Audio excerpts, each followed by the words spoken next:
Okay, we're back. So let's just continue on. So here we have the doubled three here, right? And I guess we're gonna have to go back to the regular chart here.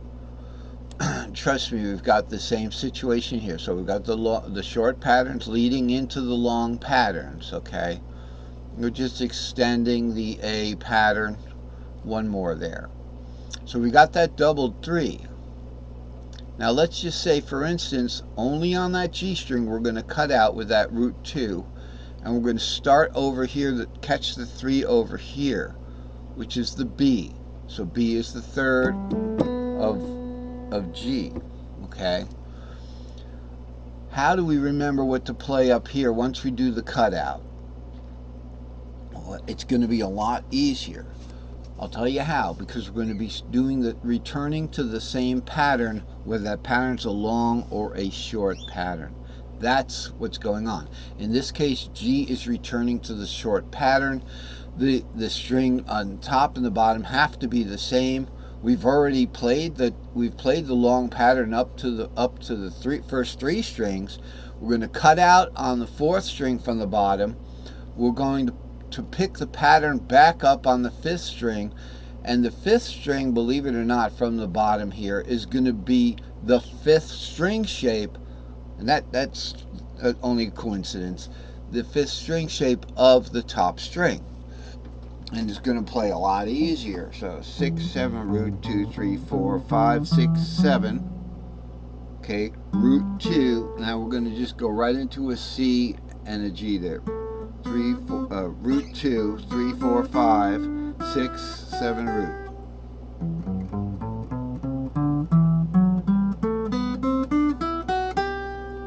Isn't that easy? I'm not going to do it backwards. Alright, so this is what we just played over here instead. So here's our Phantom 3. We're no longer going to complete the, we'll call it an S1 R, an RE extra long. Okay, we're not going to complete that. We're going to rename that as the ER short. Okay, just a name, just an indicator. But obviously, and that's only going to happen on the G string. It's only going to happen when we're at the fretnut, and when we're at the fretnut capo C box. Only going to happen there. It isn't going to. You don't have to use it except if you want to. Because remember, you could just do the long pattern. So it'd be like that. Now remember, the long pattern always ends in 5, 6. Then we're going to warp up. 7 root 2 is an E shape. Coming out of that E shape, we're going to alias to that C shape. Could always do that, but if you want that open string, and it matters, because let's say you're doing something like this, that kind of thing. We want these open strings, but you want to do a little scale. So the guy was doing something like, you're going to make this scale. Okay, when we go to pentatonic, we can talk about how to do the, like kind of cross picking where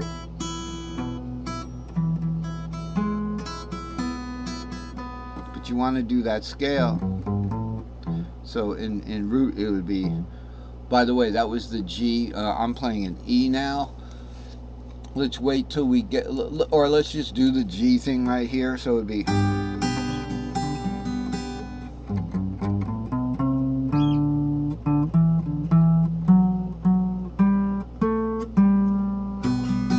so when you're doing this picking thing, okay, you're going to want those open strings up there. What are you going to play? It's just going to be on the third string from the top. It's going to be root 2.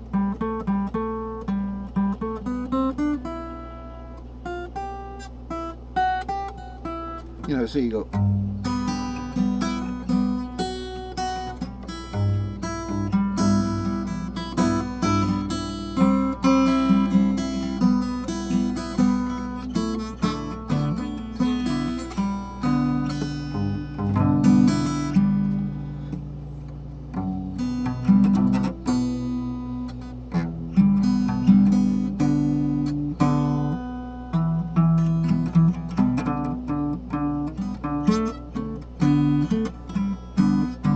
kind of thing.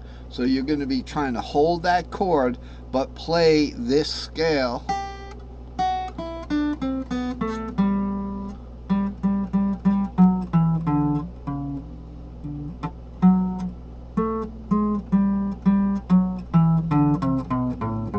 Okay, sorry, I got a little mixed up with the. I was just kind of studying my grid. Okay, so that's why it's going to be important to want to be able to use those.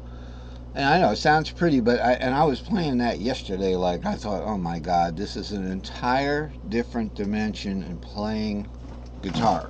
But it isn't. It's the same thing. So let's move on to remember the action G string here is going to be, now this is a G shape. This is the G string. D shape has a G string. Every shape has a G string. In C, G is the fifth. That's the G string. So G shape has nothing to do with the fact that it's a G string, except that the root's there. ERS. Okay, so it's the ER short. Okay, how can I show you that? Okay, just looking at this ERS here, normally it's RXL. Okay, and we can also call it ERXL because it's part of the E shape right here. Here's ERXL, R2-3. It's a long pattern and it's extra long, so it's XL. I call it for short RXL, but it's really, it's got, I put the E label back in there because, believe it or not, E shape, string shape, is a Locrian on the 7th. So it's your Locrian.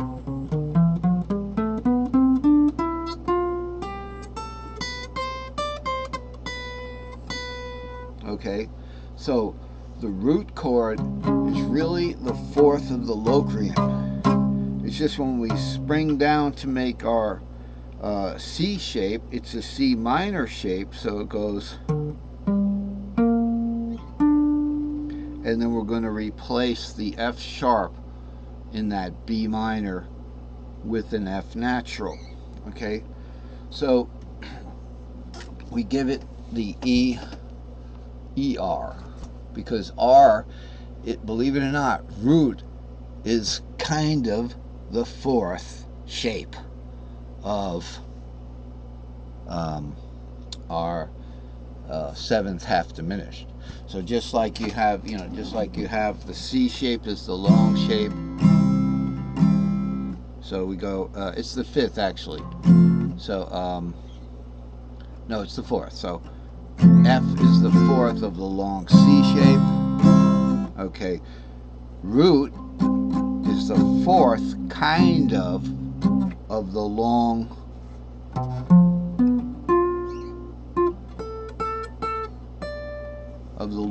half diminished shape. It's the same relationship.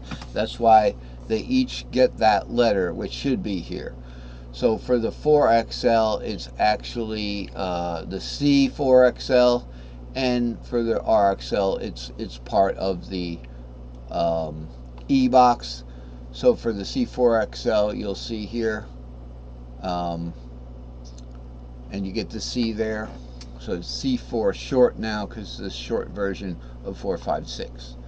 So let's look at, we're going to move up to the D shape here. D shape normally, the D long pattern normally is going to be just D underneath. See, I moved this out of the way, I'm sorry, but starting from D here, we're going to go 2, 3, 4. Then we're going to go right into this. So we're going to actually take this one, and put it underneath here. And remember, we're all on the same fret nut.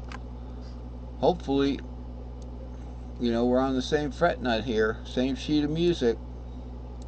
See that?